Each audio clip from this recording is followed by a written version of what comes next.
Hi, it's me, Nash. So D Not So Artist made another video, and I figure why not make another video explaining their abilities and backstories.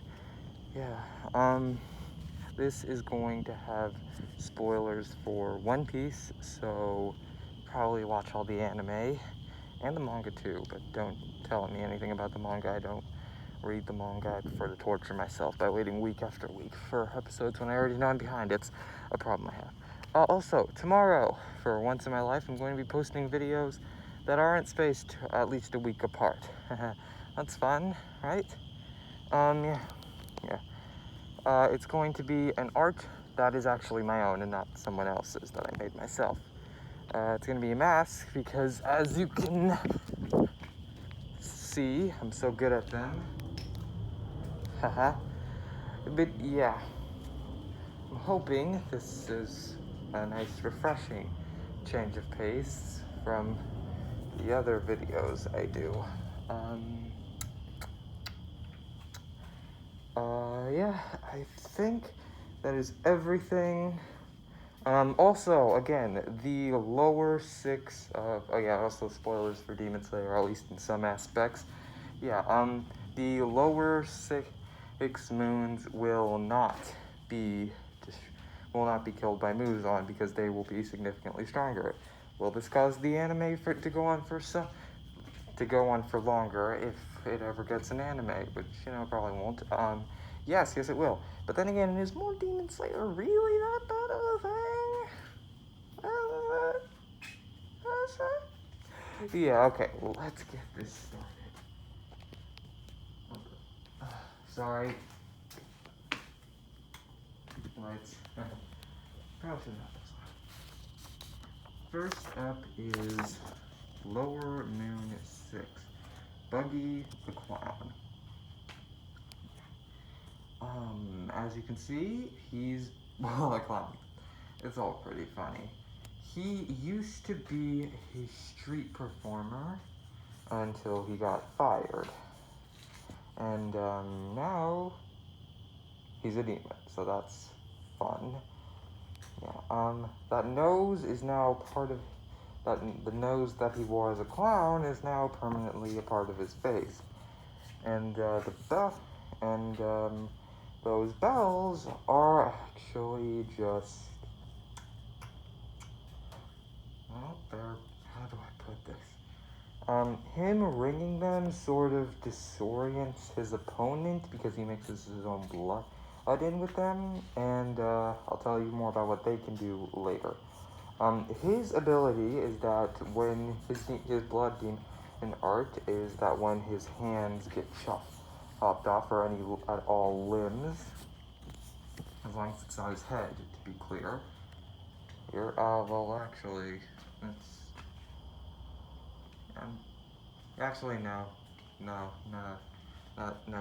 sorry, my memory's kind of a bit hazy.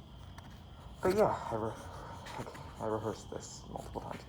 Yeah, okay, so when his limbs get cut off, not only does he regrow them, but he's able to control the limbs that were severed telekinetically. He does and it doesn't get harder even as more limbs are cut off, so that's kind of terrifying and pretty hard and pretty complicated to beat. The only way to permanently kill him is as with most demons, to disattach his head from his body with a Nichirin sword. Those bells that he has on his hat are made to distract people, but really they're bombs. They're muggy bombs. Not only was he a street performer in his human life, he also studied fireworks in order to make his entrance flashy. In fact, he carries a ton of them on him to confuse and disorient his opponents while he goes in for the kill. So that's pretty fun. I find his story especially tragic because all he ever wanted to do was make people laugh, and now he makes them dead. Okay. He doesn't really have an ability to completely destroy any demon, but he can actually sever his own limbs because he carries this, like, it's not really a sword, well, it is kind of, it's a short sword, it's not Nichirin, but because it is not Nichirin, because he doesn't really know how to use a sword, but he can still chop off his own limbs, and when he does that, he essentially swarms any demon he finds undeserving, and then uses that limb to carry the demon into the sunlight. And while his own hand will be demolished, it's not really that bad because his actual hands are still attached to his body. So yeah, that's kind of, so yeah, think about that, getting carried to your death by a disembodied hand. Like, that's not completely terrifying. Up next, Gecko Moria, Lower Moon 5. Okay, so I keep going through this. Those stitches on him are from a failed surgery that, even though he's a demon, he keeps them on to, well, it's kind of complicated. He is also a street performer, but he focuses on the art of, you guessed it, puppet shows by shadows. He actually owed some people money, so they ended up cutting him open. Right there, right down that line.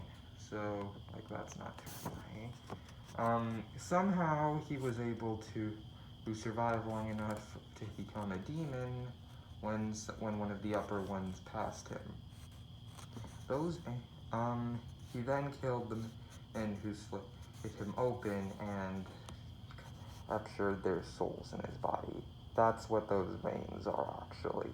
They also represent his chronic rage fits when he gets ticked off. Because if it's Gecko Moria, you know he's gonna get ticked off. I mean, it's kind of his thing.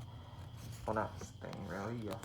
When he kills a person, well, when he eats a person, that line right there rips open to reveal, like, a sideways mouth. Okay, I think of a regular mouth, and then turn it 90 degrees clockwise. And then enlarge it, stretch it out, and that's what you get. Those stitches are just completely for show. They come from his body, and it's just really horrifying to watch.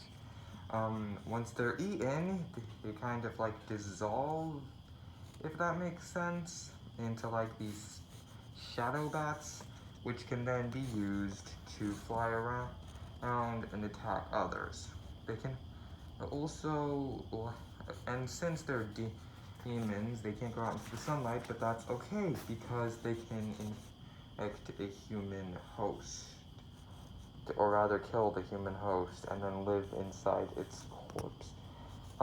In terms of actual movement from the host, it's very clunky at best, and it looks like a drunk is wobbling, so, I mean, yeah. As long as they only go around during when it's common to drink, sorry, you saw the next one there. Or as long as people just assume they're always drunk, it doesn't really raise any suspicion, but if someone, like, say, a Hashira were to come by, they'd notice what was there in an instant. They are actually pretty weak, and all it takes is what would kill a regular bat to kill them, so yeah, that's funny. That's fun. He can also use these bats on demons, and because they're much more resilient, he can control them to perfection. Their blood demon arts, their movements are swift as an acrobatics. It's like polar opposite from human. He can then either make them do his bidding or make them walk out into the sunlight. It's pretty cut to dry. And if you're wondering about his jawline, that purple thing around his jaw, they kinda got him there too. So, think about that before you want to see how he looks when in his final form battle. It's kinda terrifying. Up next, the one you saw before, Lower Moon 4, Sir Crocodile. His story's kinda complicated. He was actually a mafia boss, and he didn't actually, well, I mean, he wasn't really the worst person in the world, but I mean, he was still a mafia boss.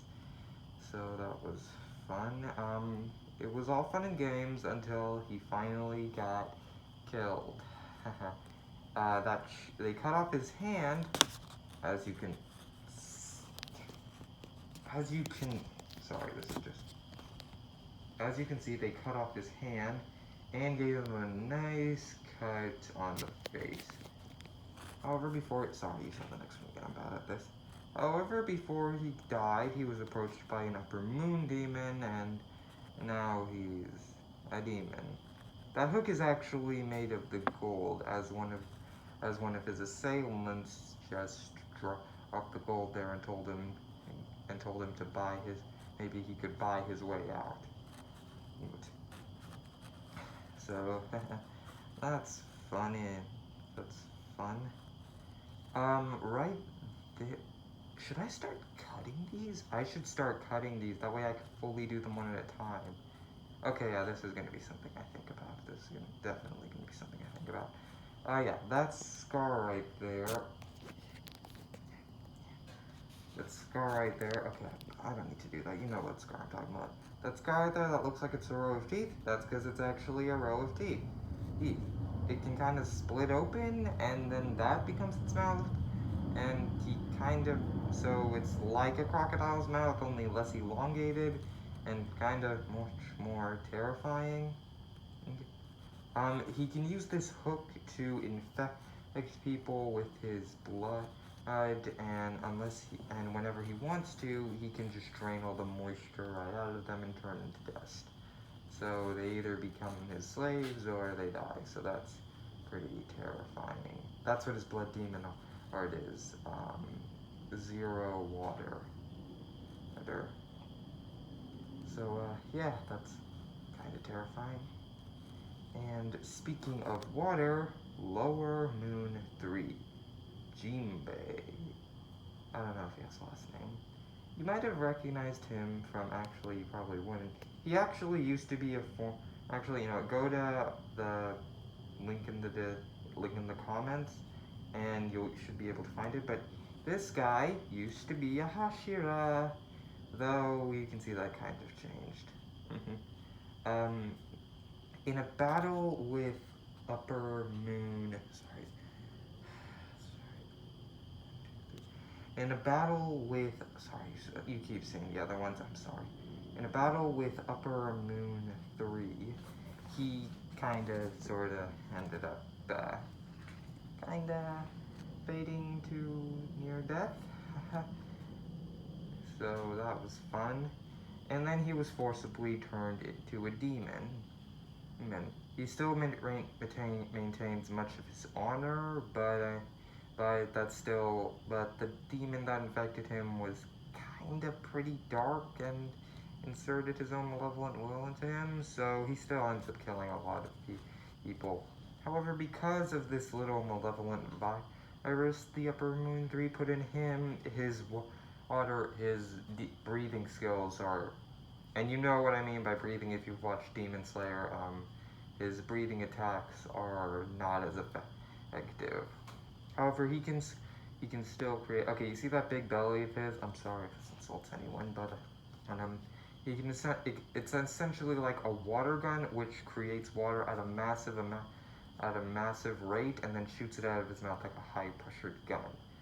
So he can use that water as destructive cannon attacks, to just use it as a continuous stream, or he just uses it to fill the room up with water so his opponent can't breathe. Or fill the area with water so his opponent can't breathe, can't catch their footing. It's all just pretty terrifying. And as you can tell by the fish qualities, he's actually quite adept in the water, so he's a pretty tough opponent for anyone to fight. Up next, Lower Moon 2.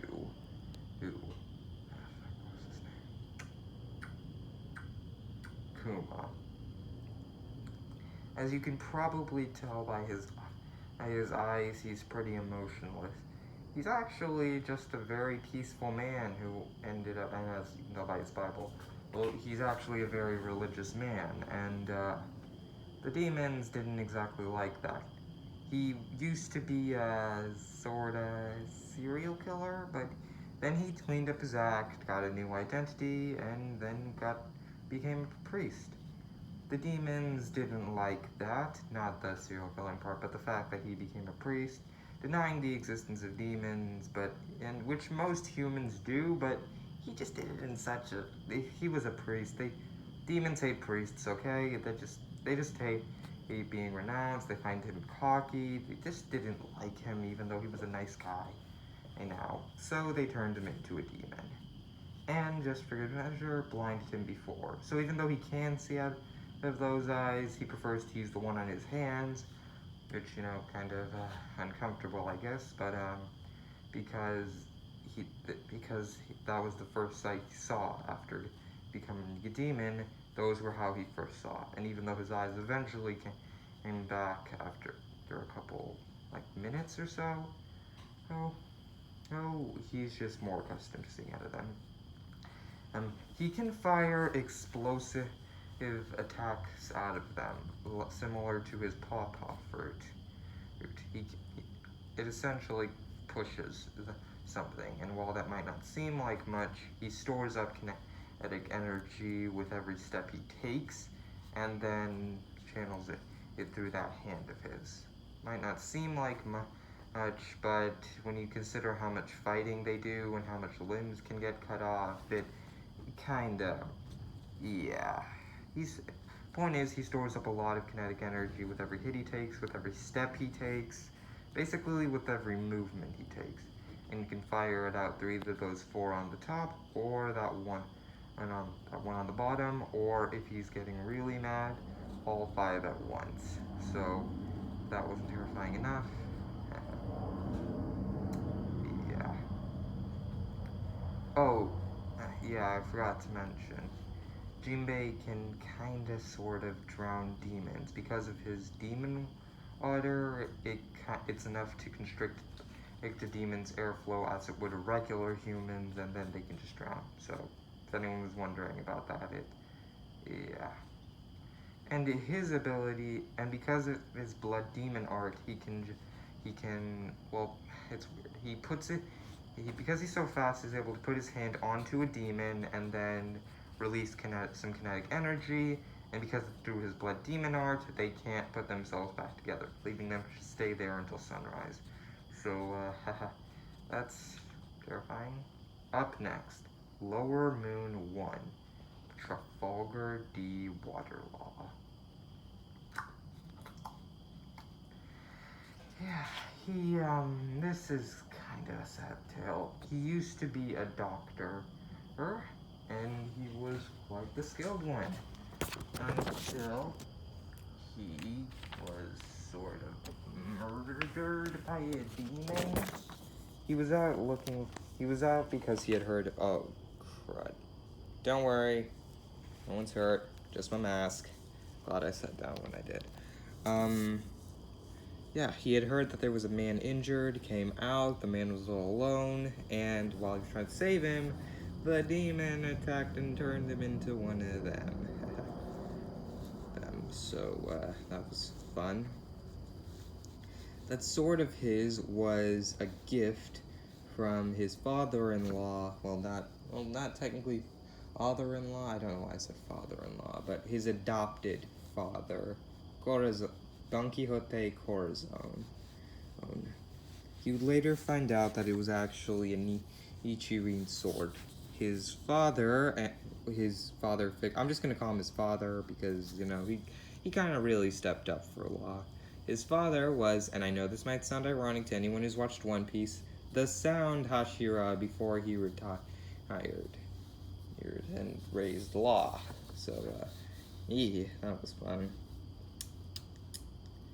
His ability is that he can use his blood to create a sphere, or a semicircle, or you know his ability. It's just that he can then teleport it in. He can teleport wherever he wants in it,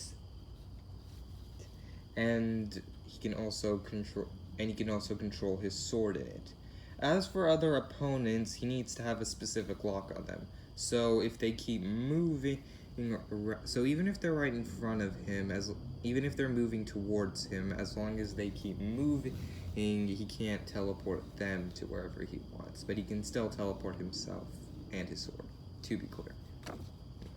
How he does this with other demons, well, he has a Nichirin sword, and he has also practiced some forms of sound breathing. Though, the demon that turned him infected him with his though since the demon that turned him infected him with some of his malice, they're actually relatively weak. But when they're in the hands of a cunning upper moon, even the weaker breathing attacks can be turned into some very, very powerful moves. So yeah, think about that. And now we move on to the upper moons. Upper Moon 6, Don Quixote Doflamingo.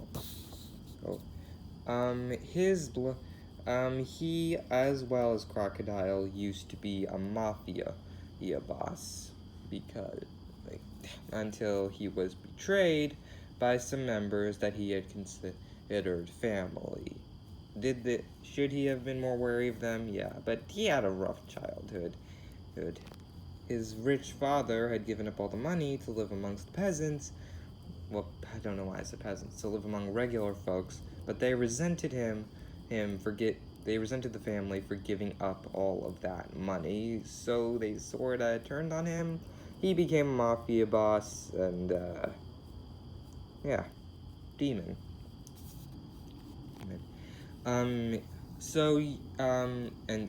If you've watched Demon Slayer, you know what I'm talking about, but his blood demon art is the same as Rui's. He can create strings, and he can create strings, and anything Rui could do with his strings, he as well can do.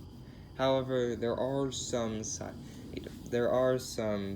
he's more powerful than Rui. He can do other things with his strings. By infecting the strings with his blood, he can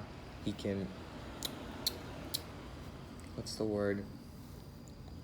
He can poke them into a person or demon and then control them with perfect accuracy. He can see what they see, feel what they feel. It's like they become an extension of himself. Essentially, it's a stronger version of Gecko Mori's possession or parasite, now puppeteering. He can also use these strings to infect a person with his blood, though he only ever really does that when he finds them worthy of it. And as for his ability to kill demons, when he coats his blood in strings, they become similar to Nichirin blades. And when he cuts off a demon's head, they're unable to reattach it, and the head can't move no matter how much it tries. That, and he can just control the demon and make it walk out into the sunlight. Though I should note that his strings are weak when put up against intense light, so things like fire breathing, heavy explosions, stuff like that. Although he can quickly recreate them.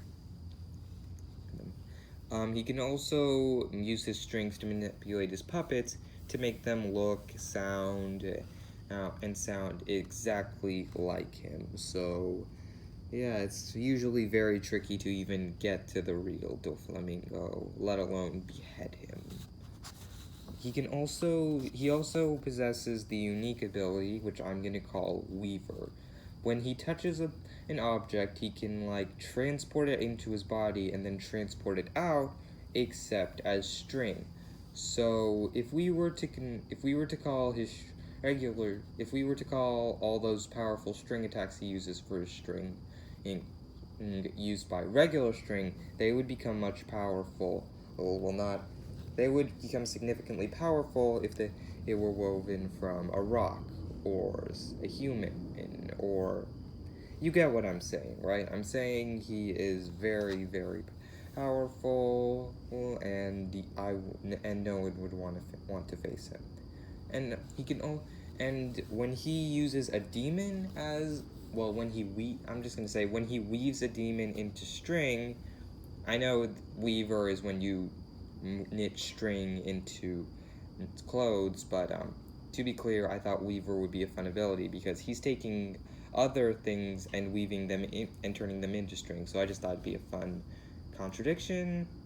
Tell me, yeah, you tell me in the comments below what you think. Yeah, so when he weaves a demon into string, that string possesses their blood demon art as long as it can be applicable into string. Like, say, Gyutaro's poison slashes, Daki already has, like, a weaver ability.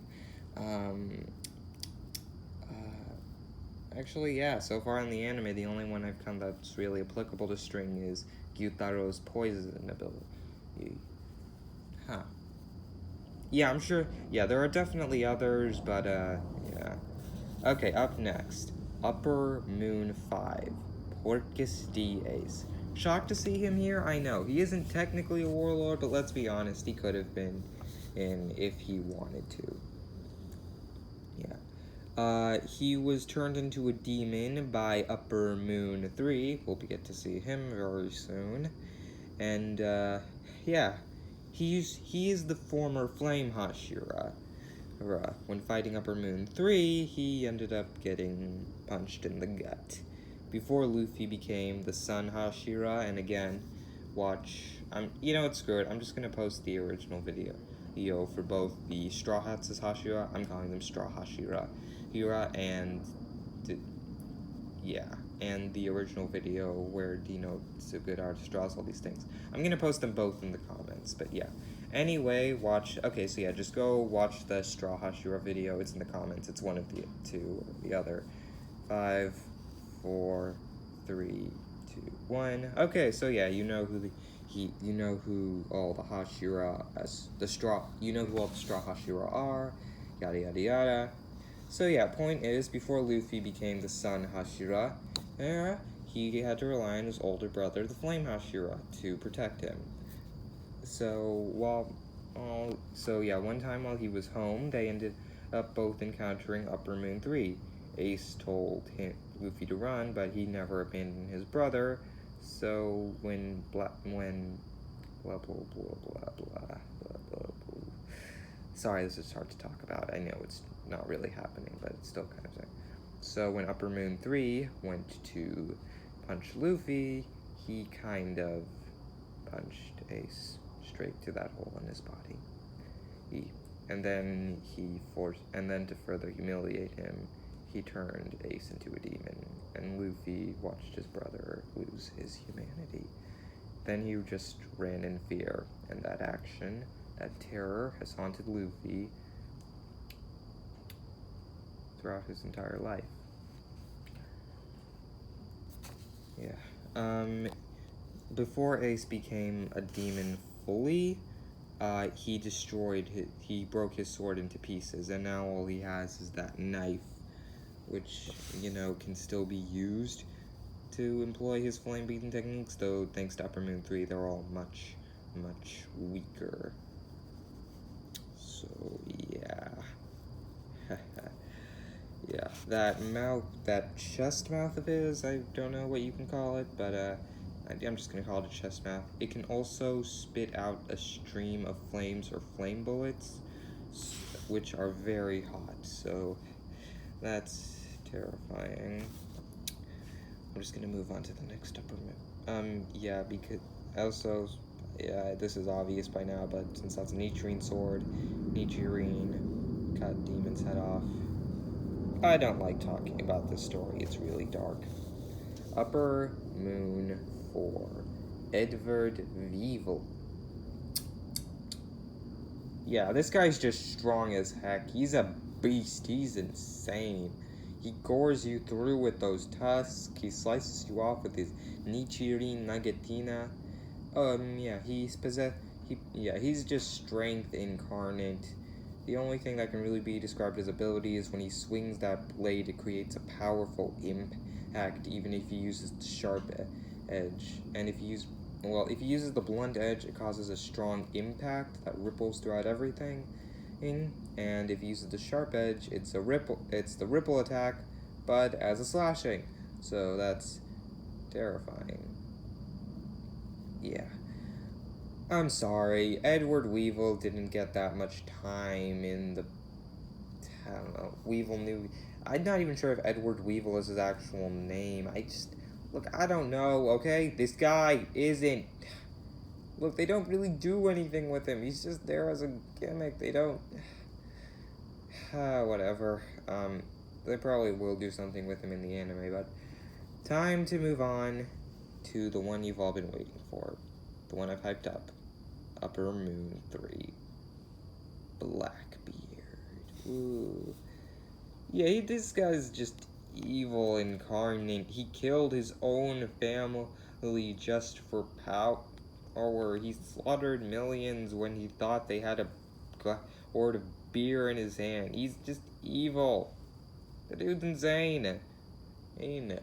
He doesn't have a plan like the original Blackbeard. He's just looking for death and destruction. It's chaos. Everywhere he goes, their death and destruction are bound to follow. He's like the Grim Reaper. Yeah, so yeah, speaking of gourds, that ability, yeah, his ability is to, in fact, okay, that gourd and him are connected, like Gyutaro and his hides are connected, like Daki and her belts are connected. He and that gourd are connected. He essentially uses that bottle to house darkness of those he kills, like Moria. Only he turns their entire bodies into shadows, while he just, yeah. And even then, they can't really be called shadows. Just an infinite mass of darkness. It's all just really, really, pardon my pun here, dark. Ignore. Yeah, they come out, manifest as darkness tentacles, and they pull whoever's unfortunate enough to get caught in them into the gourd. And he is deceptively strong. Actually, no, he is deceptively strong and can use quake attacks like Weevil, only to a much stronger degree. He's just, yeah, he's insane. Okay. And needless to say, his blood demon art works on demons, so, yeah, better watch out. Upper Moon 2. Boa Hancock. Yeah, her backstory is also one I'd like not to get into, but, she used to be owned by someone like, Kano, I hope I'm not pronouncing this right, the flower girl, the girl with the flower in her hair who used to decide things by flipping a coin. Yeah, that. She was just owned by someone, and her only friend was this pet snake, which she kept hidden at all times and would give portions of her food to. One day, what drove her into despair was one day they found the snake and killed it. So, that's fun. She held the snake in her arms because it was honestly her only friend, and her sisters had been separated from her, and the snake was all she had left. So she cried out, and one of the upper moons came to her promising they'd heal the snake, as long as they accepted her blood, as long as she accepted their blood, and she did. And now she and the snake are connected. As you can see where the back of the snake goes right here. Yeah, that actually connects to her back, so they're now pretty close, actually. She honestly doesn't mind it because, I don't know, she's always been lonely, and now she'll never be alone or scared, so yeah. Like Gyutaro and Daki, I don't know why I say Gyutaro like that, it just sounds fun. You kind of have to behead them both, and I should add that to behead the snake, you just have to cut it off from Hancock, which is tougher than it looks.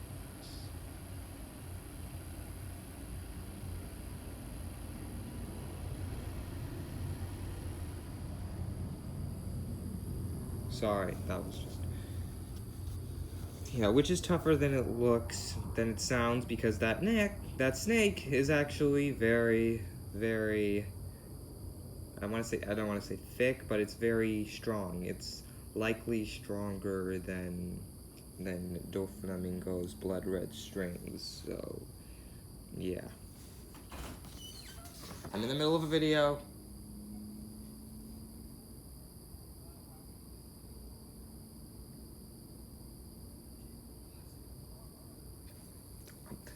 I'm filming a video. I can't pause it, then I'll have to redo the whole thing.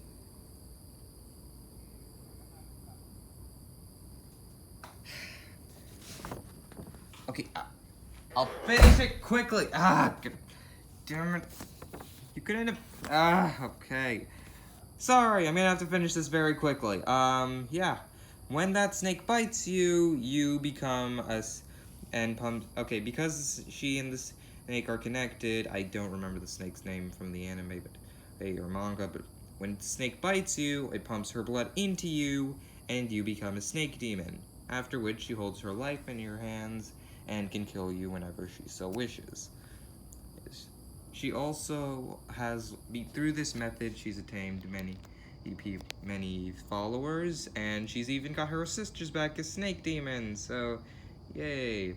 She's also learned serpent breathing forms, and because her snake can and because she literally has a snake and can literally be used as a sword, she knows serpent breathing. And it's actually much stronger because Blackbeard's, well, she doesn't have Blackbeard's malevolent blood to poison you. So, oh yeah, I should probably add that because he's so evil, his blood gets tainted and messes with demon slaying breathing techniques. So yeah, because she learned them without his blood interfering with that, she is quite formidable and is not one to be tussled with. When you look into her main eye, the one with the number on it and not the one with the upper on it, the one with the 2, if you look at it for 5 whole seconds, she can turn you to stone. I know it doesn't seem like a lot, but when you're in the heat of battle, yeah. The opponent can easily negate this by blinking, but yeah, there's gonna be a moment where they're locked in battle and they're staring right into each other's eyes. They can solve this by, stabbing a knife in it, but they're not gonna have a knife. And now you know who Upper Moon 1 is. Oh, yeah. Let's just start with. I hope you guys actually, no, I'll say that for last. Behold, Upper Moon 1, Dracul Mihawk. He used to be He came from a distant land, wishing to seek battle. He met these and then he found out about demons, and learned demon-slaying techniques so that he could actually beat them. Because despite all his sword skills, he didn't know breathing techniques, and he didn't have an Ichigan sword. So, but somehow he would always end up fighting them until sunrise. And yeah, he rose in the ranks of demon slayers, and became significantly, he became the Wind Hashira until he met, the Muzan Kibutsuchi of this universe. The only way he could actually get close enough to fight Muzan is if he made a deal. If he lost, he would become a demon. And you can see how well that turned out. Once he became a demon, he still felt an urge to get stronger, so he blended his wind breathing techniques with beast breathing, and got bird breathing. It's not. I don't know why I said bird. It's hawk breathing. Okay, it doesn't sound that powerful, but mixed with his blood in the sword, It can create honing slashes that follow you wherever you go until you either deal with them or they disperse. It's all pretty terrifying. And, yeah, also, since he's a Hashira, gotta realize that that's terrifying. Yeah, so, and I'm pretty sure you already guessed this, but, Nichirin Sword, that's how he kills demons. Yeah. Anyway, I hope you guys all like the backstories I gave. I'm sorry, this is taking a while. The backstories and abilities I gave these guys. Like, comment, and subscribe, all of that stuff. I gotta go help my brother.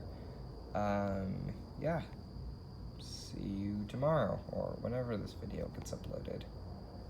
Hope I'm not forgetting anything. Oh yeah, thank D Not So Good Artist for drawing these.